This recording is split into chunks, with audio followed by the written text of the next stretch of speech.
Bien, el día de hoy vamos a revisar un tema que es bastante, una patología bastante frecuente, no como las otras patologías de naturaleza autoinmune, sino una patología de naturaleza degenerativa. Y como yo les mencionaba a sus compañeros, esta patología es tan frecuente que todos tenemos un familiar o un conocido que tenga osteoartritis, osteoartrosis o artrosis. Hay diferentes definiciones. Les he traído acá dos. Esta que nos habla como enfermedad articular de naturaleza degenerativa. Para diferenciar de otras patologías, lo importante es determinar que en esta patología lo que inicialmente se compromete es el cartílago articular. Entonces, una enfermedad articular de naturaleza degenerativa, inicialmente no inflamatoria, caracterizada por deterioro primario del cartílago articular, como ablación superficial y inflamación ósea en las superficies y márgenes articulares. Todo empieza a nivel de cartílago articular, a diferencia, por ejemplo, que lo que sucede en el artritis reumatoide, en que el daño inicial empieza en la sinovial, ¿no? Aquí empieza el cartílago articular. Tenemos un otro concepto que es algo más completo, en la cual ya trata las causas. La osteoartritis es el resultado de eventos mecánicos y biológicos que desestabilizan el acoplamiento normal del cartílago articular, ¿no? Tanto en su degradación como en su síntesis, así como del hueso que está debajo del cartílago articular. Aun cuando pueden iniciarse por múltiples factores, incluyendo los genéticos, de desarrollo, metabólicos y traumáticos. La osteoartritis involucra todos los tejidos de la articulación y artrosis. Para tratar de explicar algo de este concepto, hablamos de eventos mecánicos. ¿Por qué mecánicos? Se ha visto, por ejemplo, que en el caso de osteoartritis de rodilla, el factor obesidad es muy importante. Entonces, las personas obesas tienen un mayor riesgo y un alto riesgo de artrosis de rodilla o osteoartritis de rodilla. Voy a estar hablando con ustedes con los términos intercambiables: artrosis, osteoartrosis, osteoartritis.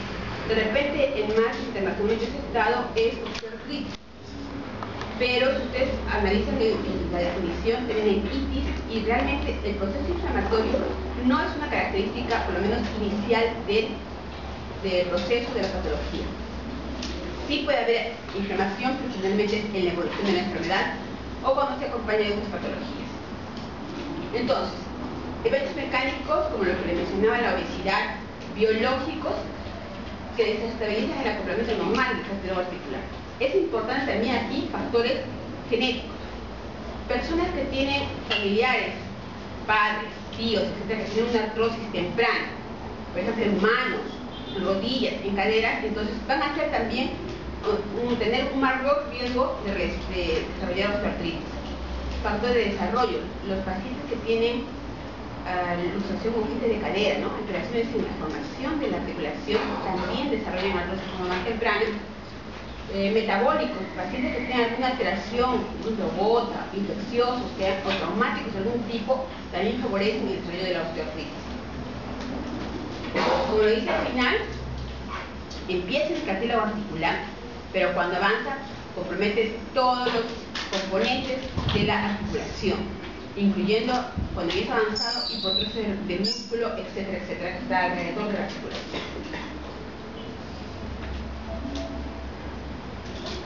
Entonces, osteoartritis, osteoartrosis, artrosis o enfermedad degenerativa articular son términos sinónimos intercambiables y van a definir un tipo de reumatismo en donde el cartílago articular se está deteriorando o desprendiendo.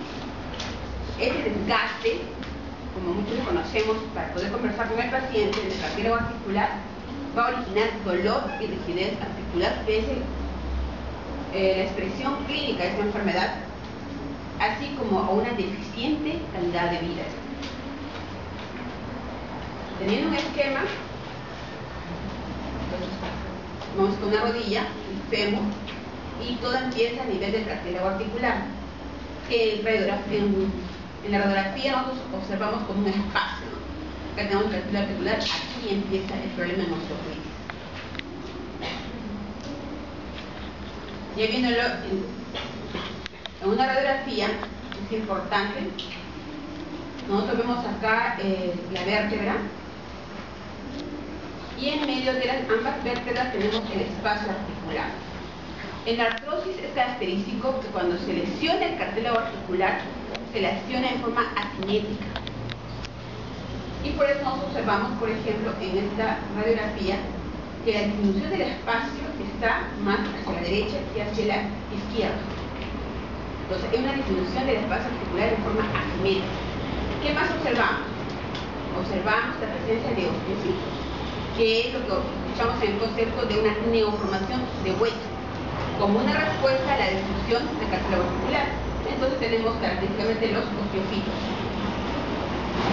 Aquí. Y se ve esclerosis, que es el aumento de la densidad del hueso. Eso que es más blanco es aumento de densidad a nivel de la articulación. Y acá tenemos un equivalente en patología, ¿no? Como se observa acá la presencia del osteofito, la disminución del espacio articular,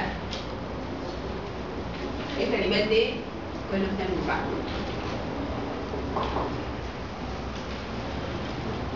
En cuanto a las causas, como lo había mencionado en una definición, hay múltiples factores.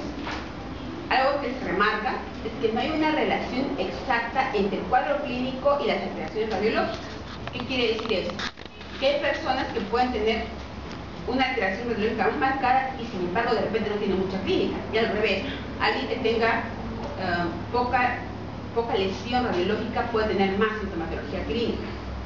Sin embargo, en la parte de rodillas de repente hay una mayor concordancia con lo que observamos en manos o en caderas.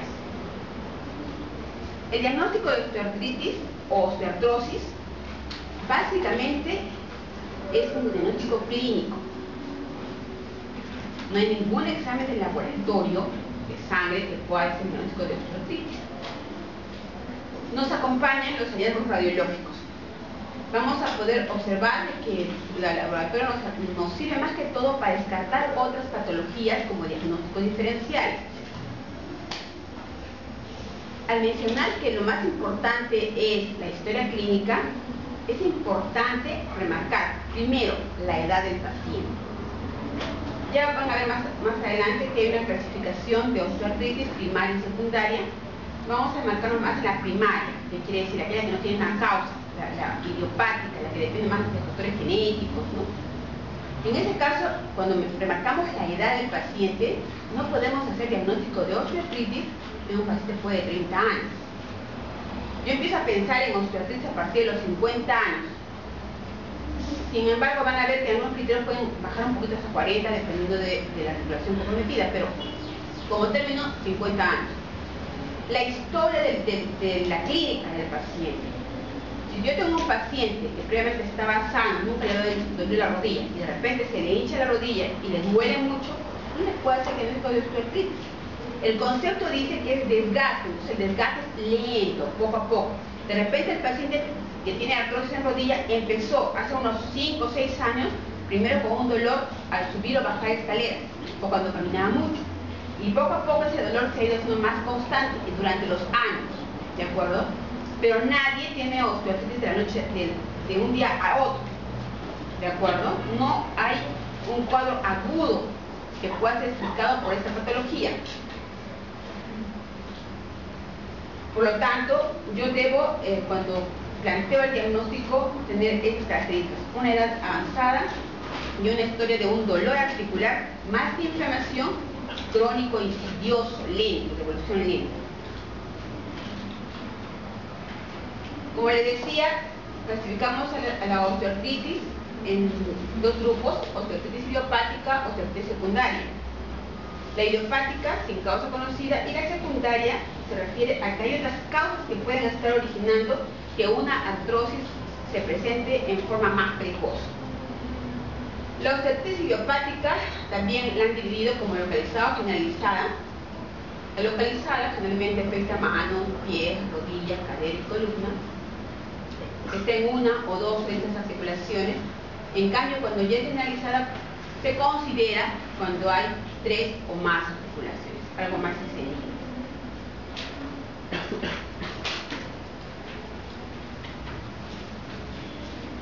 Como el problema es en el cartílago articular, lógicamente va a ser involucrado el condrocito. Nosotros sabemos que el condrocito produce todas estas sustancias, ¿no? El colágeno 2, los glutocano, condroitina, interleuquina 1, proteínas tumorales, etc. Factores de crecimiento. Y además, en la formación y degradación del cartílago articular también hay una serie de enzimas inhibidores del parkinógeno, de las metaloproteasas, o las mismas metaloproteasas como proenzimas, procolagenasa, prostrometicitina.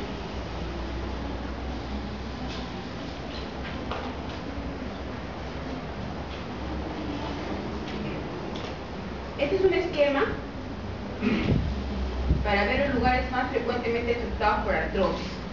Y habíamos visto unas fotos en columna, cualquier parte, no solamente columna lumbar, cervical, dorsal, lumbar, pueden ser comprometidas por la artrosis.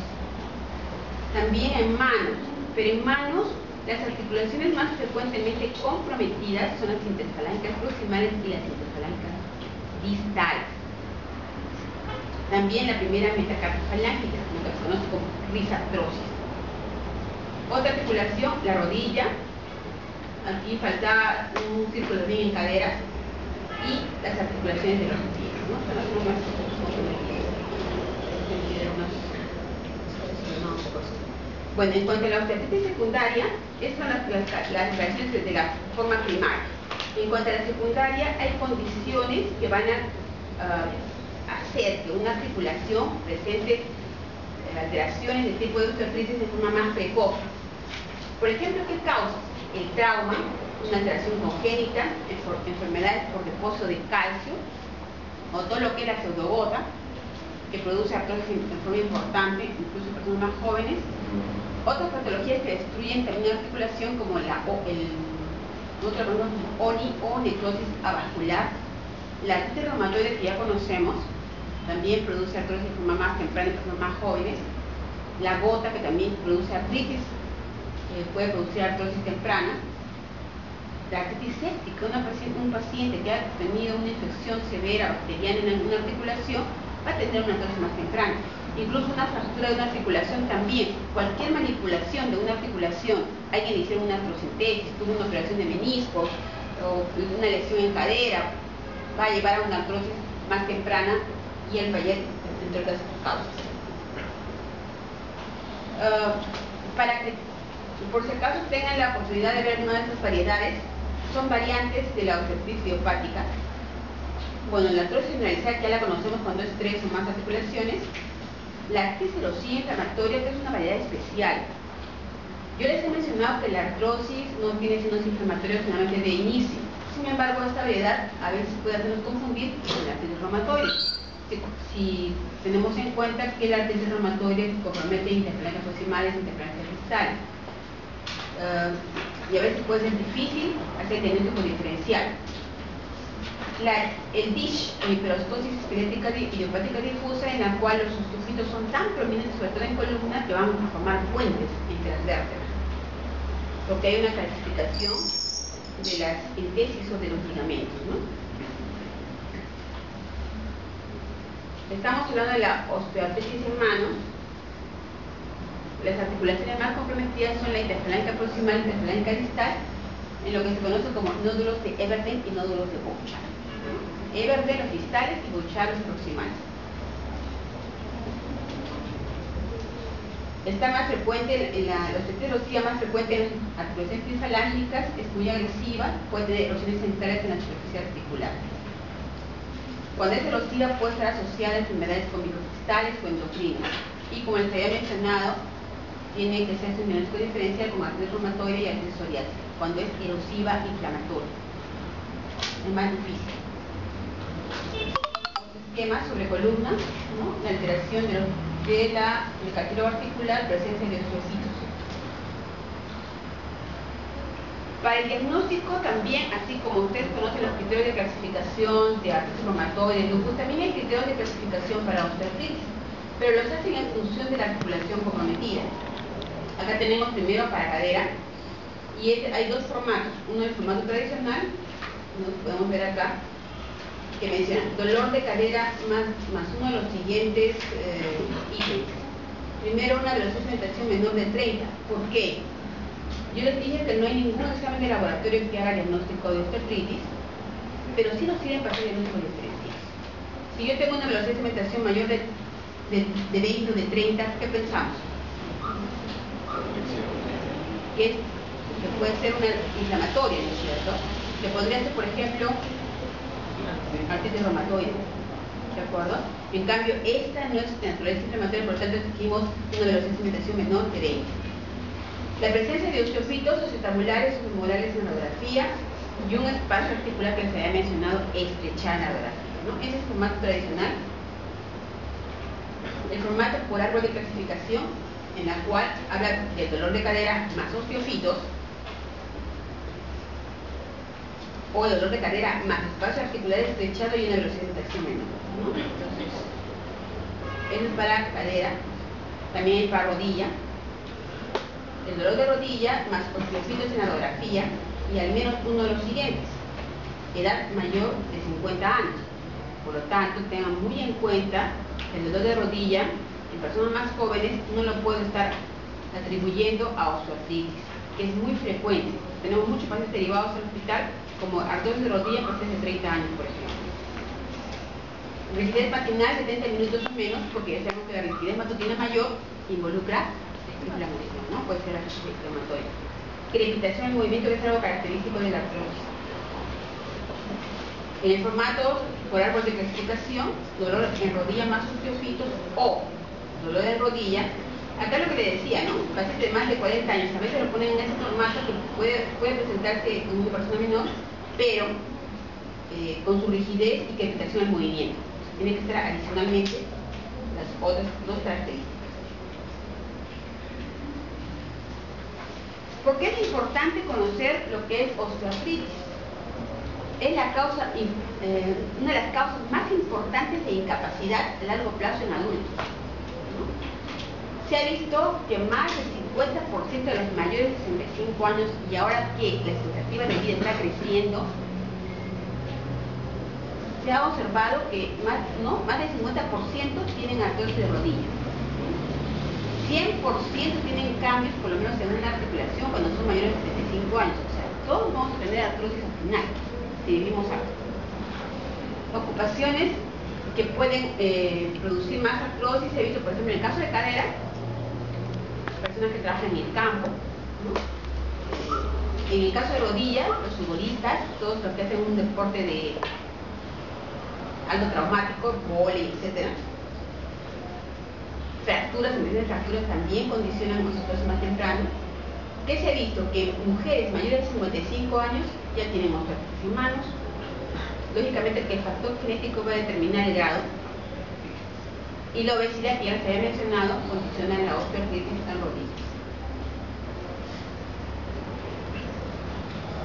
Ya habíamos mencionado el cartílago articular y los condrocitos, como parte del cartílago, están involucrados en la fisiopatología. Bueno, ustedes ya lo tienen más fresco que yo, la parte de la histopatología, de la histología y de la histopatología, ¿no? Las diferentes partes del cartílago articular son superficial, intermedia, profunda, calcificada, está más cerca del hueso. ¿Qué estructuras están más involucradas en cuanto a la fisiopatología de la artrosis? Las fibras colágenas, sobre todo las fibras colágenas tipo 2, que proveen fuerza y resistencia al cartílago y mantienen el volumen y la forma del cartílago articular. ¿Y qué otros componentes? Los proteoglicanos hidrofílicos, ¿no? Que permiten que el cartílago se deforme. Miren cómo se van a entrelazar. Este es un esquema de las fibras de colágeno. Hay diferentes tipos de colágeno, pero la que nos importa es la tipo 2. Y aquí tenemos una imagen de lo que son los proteoglicanos, que van a permitir darle deformación y movilizar la articulación. Y acá tenemos, miren, acá están las fibras de colágeno 2, y aquí están los proteoglicanos. la correcta alineación, acoplamiento de estas estructuras permite un adecuado cartílago. Pero cuando eso está alterado, miren cómo se ve acá, ¿no? El colágeno está alterado, los proteoglicanos también. Esa es una imagen de un cartílago con osteoartritis. Para esto también hay alteración en cuanto a las metaloproteinasas, la colagenasa, chapinasa, promedicina, etc. Porque ellas están involucradas, están aumentadas en cuanto a la osteoartritis. Su expresión está incrementada, ¿no?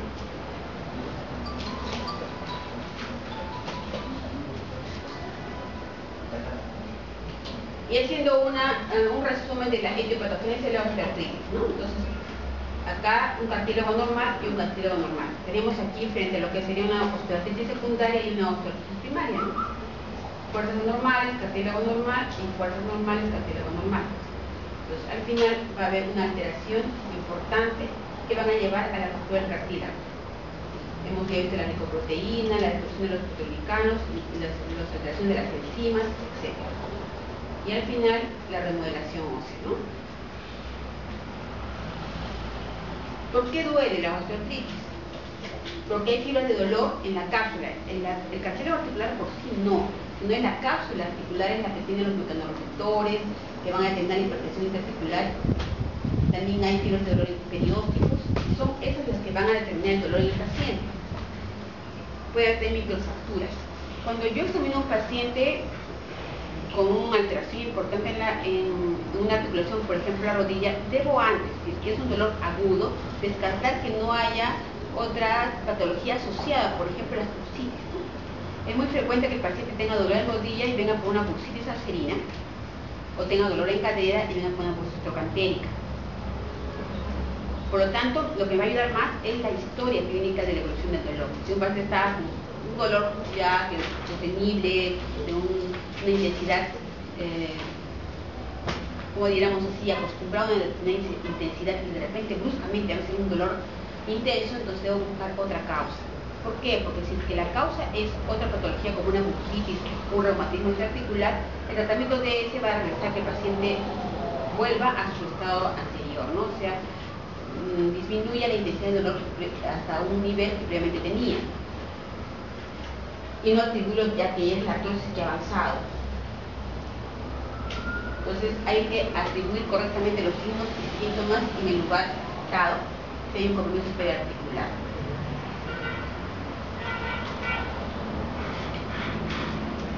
¿Qué síntomas son importantes? El dolor, la rigidez post-reposo y la limitación del movimiento. El síntoma más importante es el dolor. Si el paciente tiene alteraciones radiológicas y no le duele, no les va a consultar. Entonces, si le duele, entonces va a ser su principal queja. Es un dolor de tipo mecánico, no es inflamatorio, ¿no? Por lo tanto, es un dolor que aumenta con el movimiento y cede con el reposo. El paciente le va a decir que tiene una rigidez por reposo. Por ejemplo, doctor, cuando me siento, estoy bien, pero cuando me voy a levantar, me duele muchísimo el dolor, empiezo a caminar y se me va pasando. Queda que dura 15 minutos. Y limitación del movimiento. Aumenta con la progresión de la osteoartritis. A medida que sea más severa, va a haber más limitación para la movilización de la articulación. Al examen físico, voy a tener un dolor localizado al palpar el revestimiento cartilaginoso.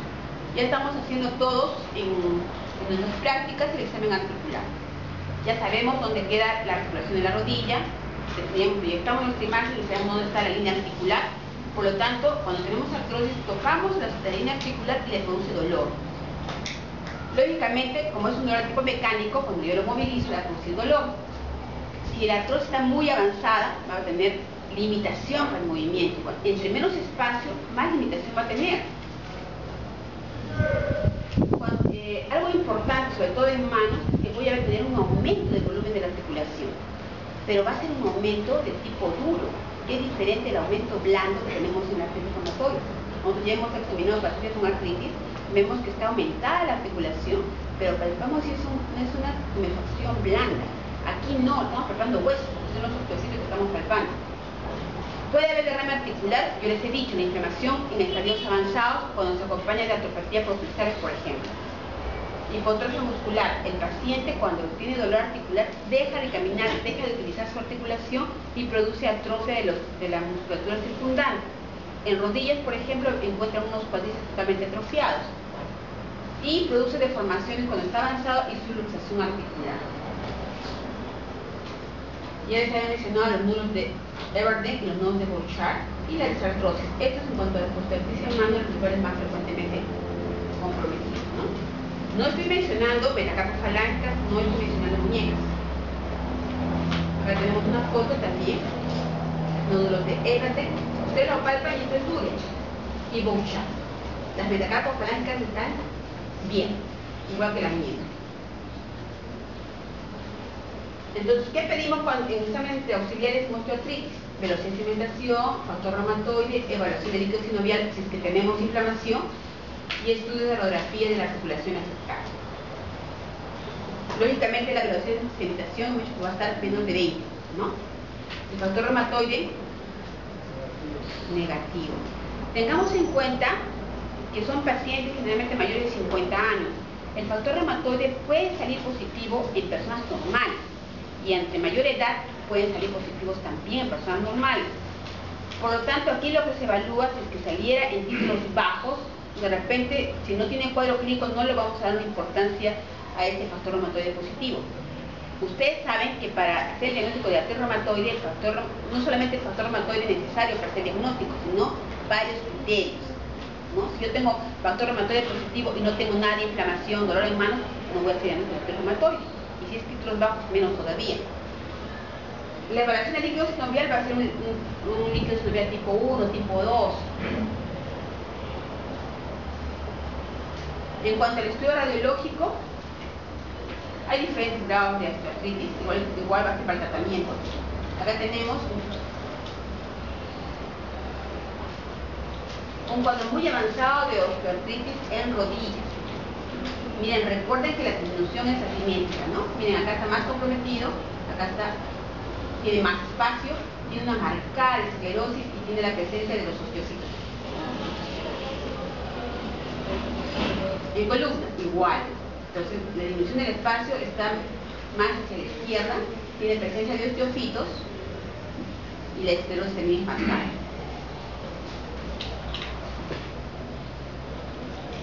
Lo han clasificado también por grados, un grado 1, cuando la disminución es muy leve del espacio articular. Acá ya hay la presencia de los osteofitos, está señalándolo, grado 2. Hay una remodelación y hay una disminución del espacio articular mayor hacia el lado derecho. Acá hay borramiento ya del espacio articular, esclerosis también. Y un grado 4, miren, ya casi no hay espacio articular, ¿no? Con una remodelación de los bordes óseos. Una radiografía de manos también. Acá es claro, ¿no? Tiene disminución en forma simétrica, está más positivo de este lado, presencia de osteofito y esclerosis. Imagen en falope, ¿no? Acá también marcado. Interfalancas proximales, interfalancas distales. Las metacarpofalancas están limpias, ¿ah? No nunca olviden eso. Metacarpofalancas limpias. El tratamiento, acá lo han marcado según si hay signos inflamatorios o no inflamatorios. Hay diferentes esquemas. Vamos a revisar uno de los esquemas que se menciona para tratamiento. Cuando no hay signos inflamatorios, entonces las infiltraciones, los antiinflamatorios tienen una menor eficacia, ¿no? Siempre se menciona primero la terapia no farmacológica y después vamos a ver qué cosa es la terapia no farmacológica.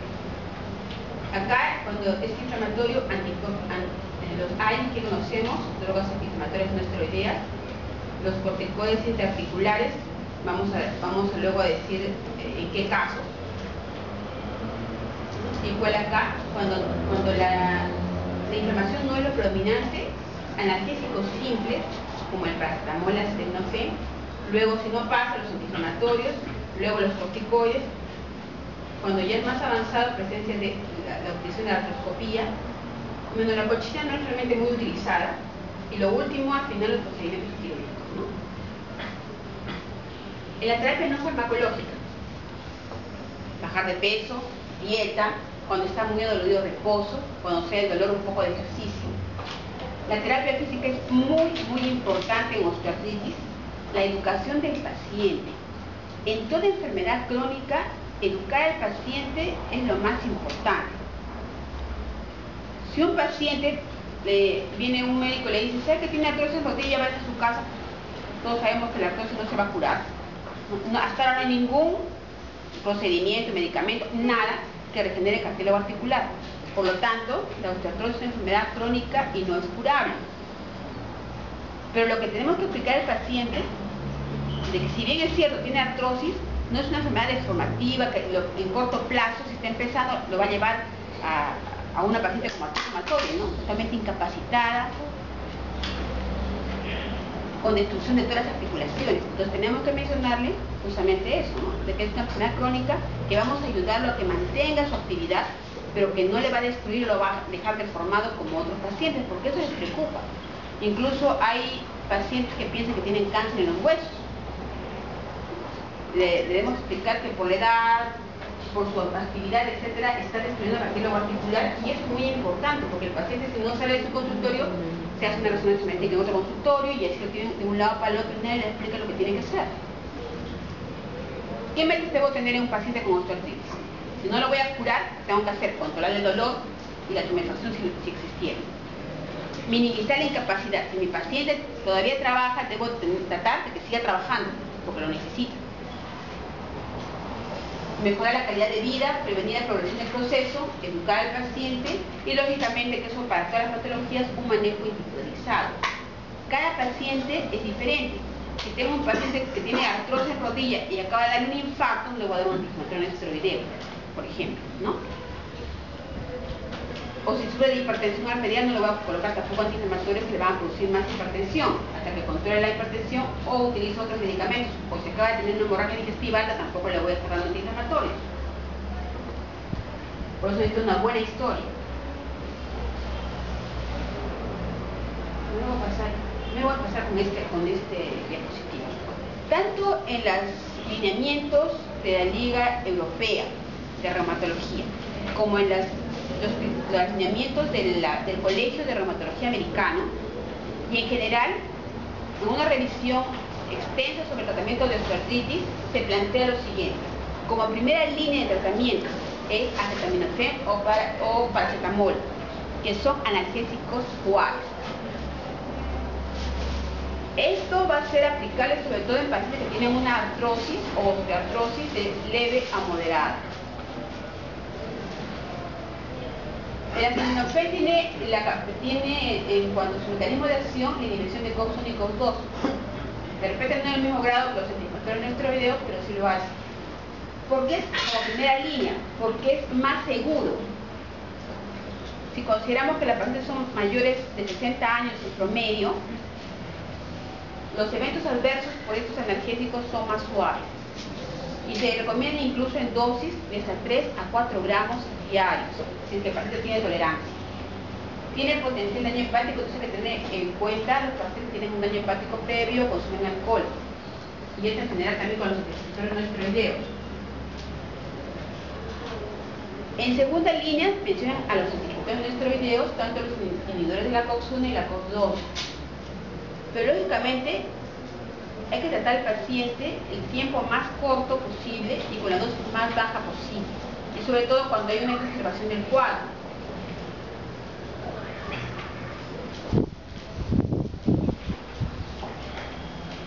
Lógicamente va a haber muchos pacientes que no van a mejorar con solamente el acetaminofén y van a tener muchas contraindicaciones para los antiinflamatorios no esteroideos. Entonces hay una tercera opción, que son los opioides. Siempre pasamos con los más leves a los más potentes, ¿no? Son analgésicos de acción periférica y de acción central, ya los conocemos, los derivados de morfina, opio, etc., ¿no? Causan hiperpolarización de la médula, también son a nivel de médula, a nivel central, en el sistema límbico, y Y también, como todo medicamento, tiene también efectos colaterales. ¿Qué hemos visto en los pacientes con este tratamiento? Náuseas y vómitos. Hay pacientes que no les produce ninguna molestia, pero con la primera ampolla o la primera cápsula o tableta empiezan a vomitar. Algunos se desorientan, tienen confusión, mareos. Más que la disfunción de vejiga intestinal, hay una retención urinaria, y lo más frecuente es la adicción, ¿no? Se acostumbran a estos analgésicos y a veces ya sin dolor tienen la necesidad de tomarlo. Uno de los opioides más leves, un analgésico muy utilizado últimamente, es el tramadol. Es un analgésico de acción central, opioide leve, inhibe la recaptación de la norepinefrina y la serotonina. Está considerado su uso en los pacientes que no pueden tomar los AINES y no mejoran con la acetaminofén. Su efecto con respecto a eventos adversos es menor que con los dos opioides, ¿no? Esto en cuanto a la terapia analgésica por vía oral. También hay terapia intraarticular, y entre ellos tenemos a los hialuronatos, en lo que se llama la viscosuplementación. ¿En qué consiste esto? El ácido hialurónico es un polímero natural, entonces han tratado de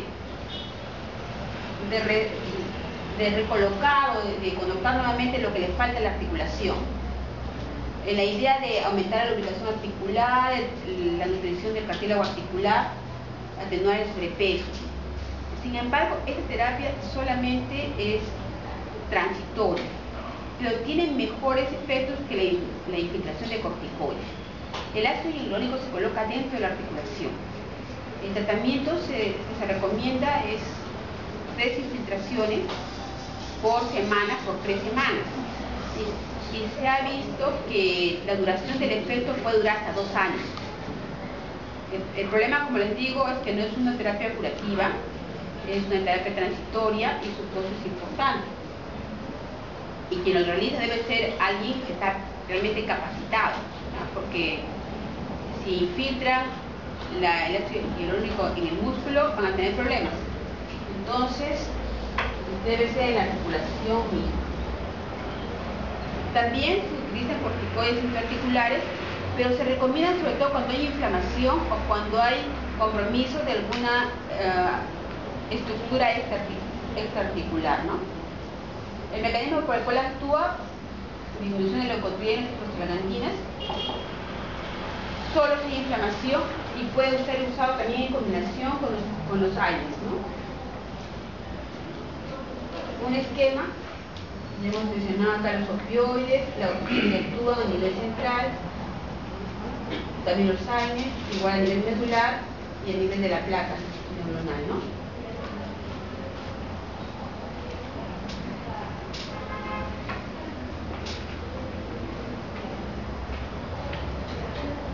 Un grupo también de medicamentos que son utilizados, sin embargo, son ya a un nivel secundario.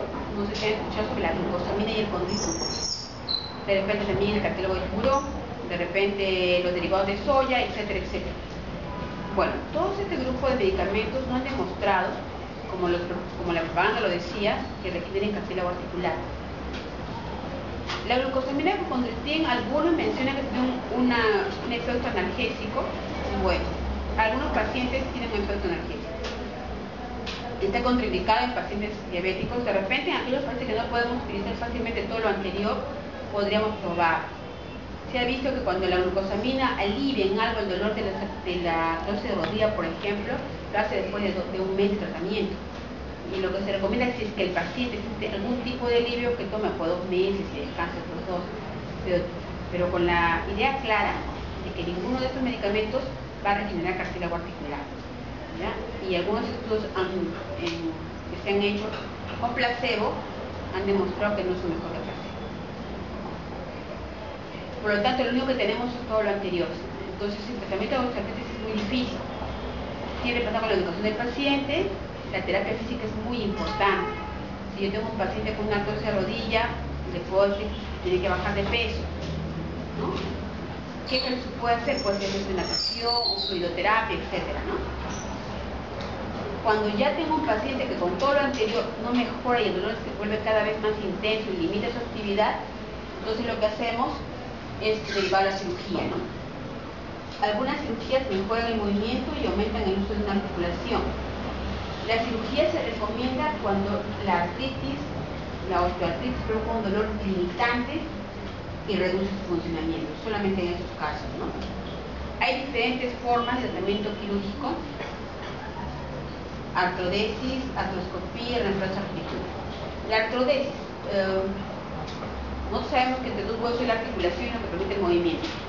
Si alguna articulación produce demasiado dolor en el paciente, lo que hace, o lo que significa la artrodesis, es limpiar toda la articulación, el cartílago o la membrana sinovial, y fusiona, desaparece la articulación.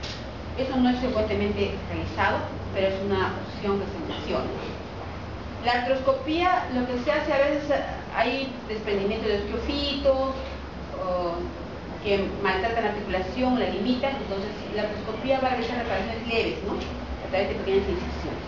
Pero lo más utilizado, sobre todo en artrosis severa, como la que vimos en la radiografía, de la lesión más avanzada, es el reemplazo articular. Lo realizan a nivel de rodillas y caderas. Entonces reemplazan la articulación enferma por una artificial fabricada con materiales sintéticos. Otras menos frecuentes, osteotomía. Por ejemplo, los pacientes tienen genupalgo y van hacia una artrosis más temprana, y lo que hacen es tratar de corregirlo cortando el hueso que está alterando la forma de la posición de la rodilla, ¿no? La sinovectomía es más rara, porque generalmente los pacientes con osteoartritis no tienen mucha inflamación en la sinovia. Acá tenemos algunas fotos de algunas prótesis de cadera y prótesis de rodilla, ¿no? Es el reemplazo que hacen, reemplazan la articulación prácticamente. Los traumatólogos no tienen muchos estudios, pero lo que se observa es que realmente cuando tienen un éxito en esta cirugía, los pacientes quedan muy bien. Pero lógicamente involucra mucho, porque hay que preparar al paciente antes de la cirugía, porque está con la atrofia de los cuádriceps. Es un método de vida importante, ¿sí?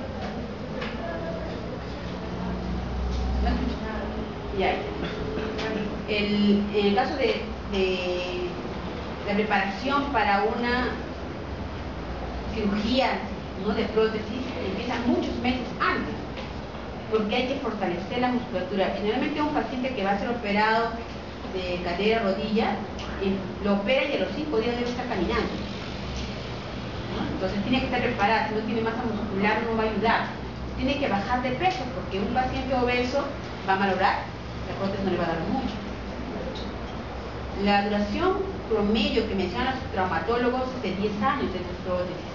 Por lo tanto, en pacientes jóvenes que tienen una osteoartritis secundaria, a veces se posterga lo más que se puede por el hecho de que, imagínense cambiar después de 10 años de articulaciones. Muchas de ellas son cimentadas, ¿no? Colocan cemento para colocarlas, sacar, retirar y volver a colocar, pues es un gran problema, ¿no? Pero también lo que se considera, porque hemos tenido pacientes, es calidad de vida, ¿no? Porque imagínense, hay pequeños con artritis inflamatoria juvenil, con osteoartritis secundaria a los 20 años, postrados en una silla de ruedas, de repente calidad de vida durante 10 años. Esos estudios se discuten, ¿no? Siempre les coloco esta diapositiva porque el diagnóstico diferencial siempre se remarca entre estas dos patologías, y el pronóstico de ambas es muy diferente. La artrosis, ya hemos remarcado durante toda la exposición, es solamente degenerativa y bueno, es una evolución crónica, pero es no. En la artritis reumatoide, entre más precoz sea el diagnóstico y más precoz y eficiente el tratamiento, el pronóstico del paciente a largo plazo es bueno. Hay casos excepcionales que no van a responder a nada, pero la mayoría sí responde. Si nosotros dejamos a un paciente sin diagnóstico y una artritis reumatoide normal, como la que evoluciona generalmente, en 5 años esta persona va a estar incapacitada. Hagamos caso cuando viene un paciente y se queja de dolor en manos. Busquemos si es de patología, esta patología es de tipo inflamatorio o mecánica, cómo ha evolucionado. Los pacientes con artritis reumatoide mencionan de que tienen malestar general, cansancio, tienen un compromiso general con el sistema sistémico. Los de artrosis no. La artrosis tiene su vida normal, solamente que le molesta la rodilla, que le ha alterado, pero su estado general no está cansado, no está fatigado, no compromete articulaciones diferentes a las que ya les he mencionado. Si observamos aquí, miren, las metacarpofalancas son muy alteradas en el reumatoide y no como forma primaria en la artrosis. La muñeca está limpia, miren cómo están esas muñecas. Entonces, cada vez que una persona se queja de manos, dolor de rodillas, pongan atención y examinen. Esta rotación es para que ustedes aprendan a determinar esto. Porque al comienzo, mire, cuando ya tienen toda esa deformación, cualquiera hace un diagnóstico de artritis reumatoide. Pero no es ahí cuando tienen que hacer, tienen que hacer antes, incluso de repente cuando recién está empezando a inflamarse o cuando la inflamación no es detectable. Entonces yo debo saber cuándo un paciente está empezando, cuándo debo vigilarlo para determinar si va o no va a ser un artritis reumatoide. En cambio la artrosis, como ya les he dicho, es algo más insidioso. Me duele hace 5 años la rodilla y ustedes la ven, es algo evolutivo nada más. No la ha limitado mucho el paciente, está acostumbrado y no como el otro caso del paciente. ¿Ya? Si hubiera alguna pregunta.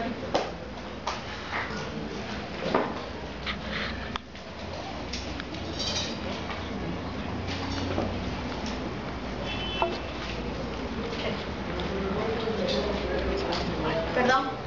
¿Cuál es el objetivo de extraer la membrana sinovial de la articulación? ¿Cuál es el objetivo de? De extraer la membrana sinovial de la articulación. Ya, como les decía, es raras veces, ¿no? Cuando el paciente, por ejemplo, tiene artropatía por cristales, puede haber más una sinovia proliferativa con inflamación. Pero en la mayor parte de los casos no es necesario hacer esto. ¿Y por qué la sinovia? La sinovectomía lo hace más que todo cuando hay mucho proceso inflamatorio, porque en el caso, por ejemplo, de la artritis reumatoide, prolifera la sinovia y destruye las estructuras alrededor de la articulación. Algunos lo han comparado como se compara con una neoplasia. Proliferan las células sinoviales y destruyen el cartílago articular, el hueso y toda la articulación. Entonces lo que hacen es limpiar la sinovia. Pero es poco frecuente en artrosis, como les mencioné, porque generalmente no hay mucha inflamación. Pero puedo repetir desde las infiltraciones con ácido hialurónico, ¿cuántas infiltraciones son aproximadamente? Ya. En la viscosuplementación, como se conoce el tipo de tratamiento, lo que se coloca es una ampolla semanal por 3 semanas. Generalmente la eficacia es un promedio de 2 años, 1 a 2 años de calmar el dolor del paciente. Lógicamente que si es una artrosis muy severa no le va a calmar nada. ¿De acuerdo? Las contraindicaciones en pacientes muy obesos que tienen varices para la viscosuplementación, ¿no? Y en nuestro medio hay 2 tipos que tenemos, el splayal y el simples. El problema es, como le digo, es costo, ¿no? Cada ampolla es entre 200 y 300 soles, ¿no? Y tiene que ser colocada intraarticular, a diferencia de lo que es las corticoides, que también es articular, pero su efecto es 6 meses, más de 1 año. ¿Alguna otra pregunta? ¿No pueden usar el tobillo? ¿Perdón? ¿El tobillo para tratar? La artrosis. Sí, cuando es el tobillo como articulación primera es raro. ¿Ya? Es raro, a menos que haya tenido un precedente de una fractura o hace un traumatismo o un deportista, una luxación en esguince, no es una articulación frecuentemente comprometida. Y menos si no he tenido patología previa, ¿ya? Igual también es lo mismo para codo, para muñeca, igual. ¿Cuánto tiempo dura la terapia farmacológica en la primera escala que es con los años? La primera es terapia no farmacológica. La terapia farmacológica depende del paciente. Por ejemplo, hay pacientes que se van a cuidar, pueden tener una artrosis de rodilla y de repente empiezan con artrosis de rodilla, digamos, a los 50 años y se cuidan, no suben de peso, no suben mucho escaleras y puede durar, pues, quedarse con la misma artrosis durante 20 años más. Pero tienen otro paciente que es obeso, que sube escaleras, ¿no? Que maltrata sus articulaciones y de repente en 5 años, 6 años va a evolucionar más desfavorablemente que con lo que puede traer otro paciente. O sea, el tiempo que dura cada determinar. Y depende de la gravedad también en el momento que hacemos el diagnóstico. Una osteoartrosis moderada o severa, sobre todo la severa, va a ir a corto plazo un tratamiento clínico, ¿no? Si es que la causa real del dolor es la artrosis. Pero varía en cada paciente. ¿Alguna otra pregunta? Realmente esta patología para los reumatólogos es una de las más engorrosas, diríamos entre comillas, ¿no? O más difíciles, porque si se dan cuenta, el paciente siempre va a regresar porque le aumentó el dolor. No lo podemos curar, ¿no? De repente cuando es la prótesis, si va todo bien, va a estar muy contento, pero hay que tratar de buscar de que ese paciente, porque la mayor parte no desean operarse, porque de todas maneras es una cirugía de alto riesgo y también de alto costo. Cuando lo pueden hacer, ¿no? Pero la mayor parte de personas no lo pueden hacer. El costo es alto.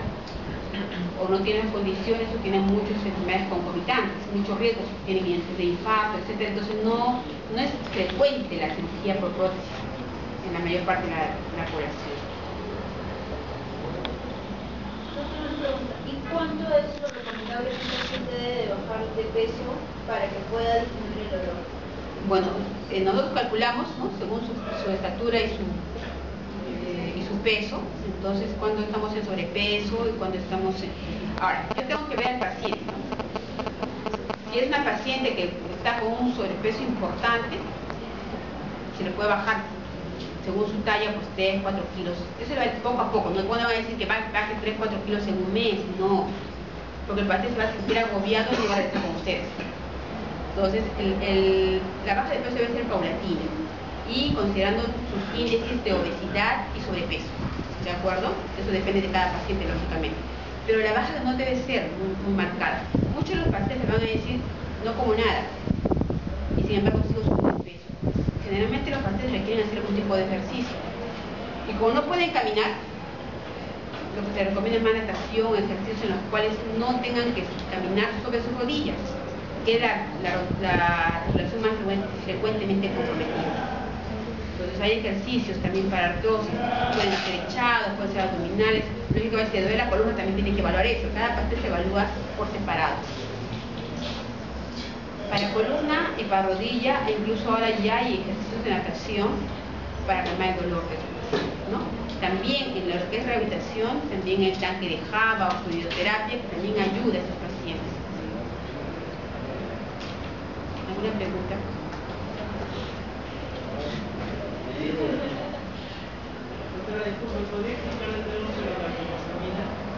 La glucosamina. Bueno, la glucosamina con condroitin está catalogada entre grupos que realmente no han demostrado, como se les provocaba antes, que vayan a regenerar el cartílago articular, pero pueden funcionar en algunos pacientes como analgésicos.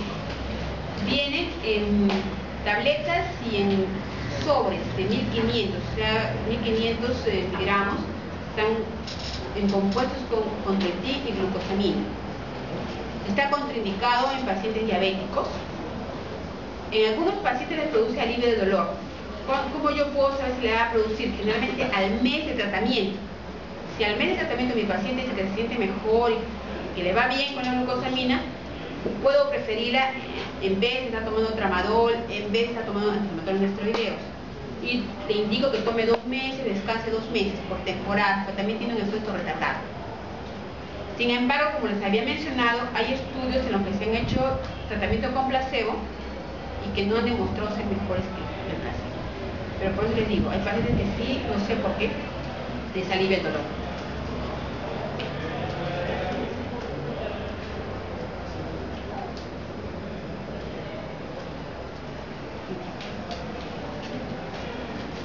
No tengo preguntas.